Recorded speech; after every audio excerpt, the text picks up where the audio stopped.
The world revealed to me through my education was a white one. And yet, my intimate world, my neighborhood, the friends I rode the bus with for 2 hours each day to and from the schools on the white side of town, the boisterous bevy of aunts, uncles, and cousins who crowded our home for barbecues and card games, was largely black. At school, I searched desperately to find myself in the American story we were taught, to see my humanity, our humanity, reflected back to me. I snatched Roll of Thunder, Hear My Cry from our elementary school library shelf because it was the one book with a black girl on the cover.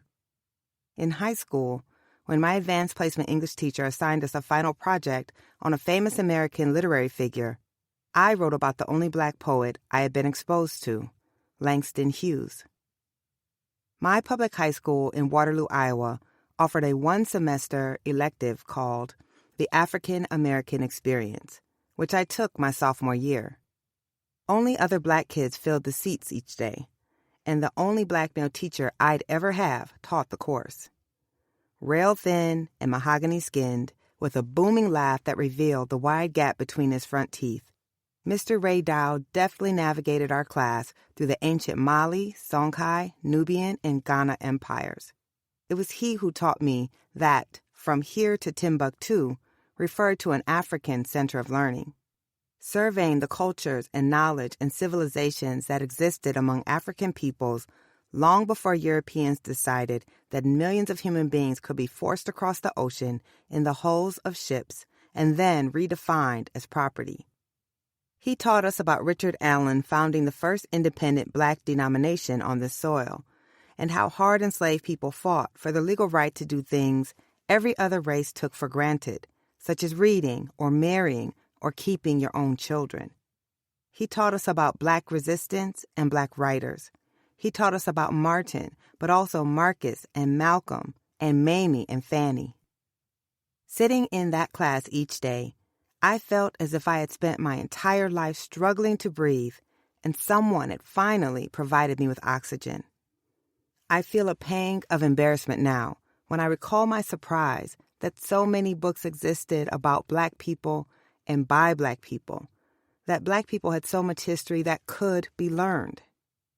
I felt at once angry and empowered, and these dueling emotions drove an appetite for learning Black American history that has never left me.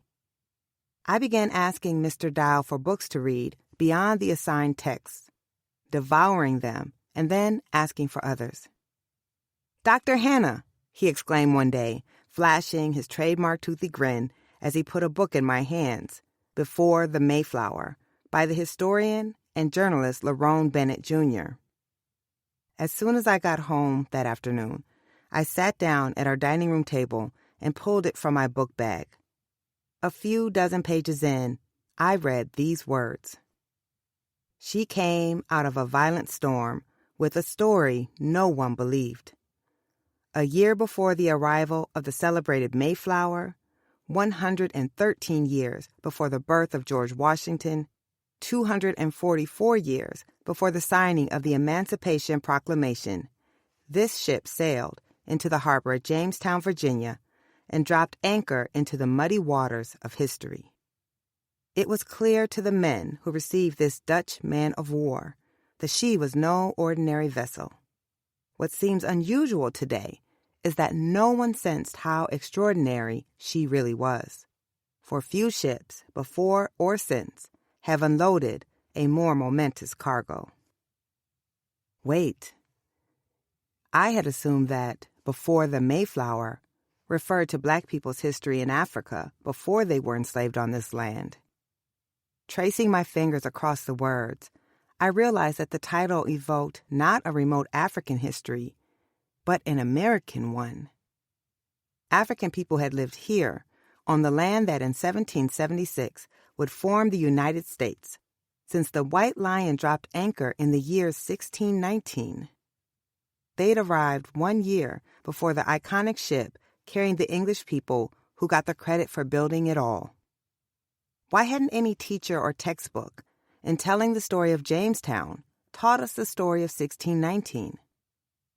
No history can ever be complete, of course. Millions of moments, thousands of dates weave the tapestry of a country's past.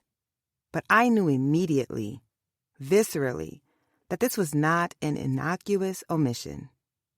The year white Virginians first purchased enslaved Africans, the start of American slavery, an institution so influential and corrosive that it both helped create the nation and nearly led to its demise, is indisputably a foundational historical date. And yet, I'd never heard of it before.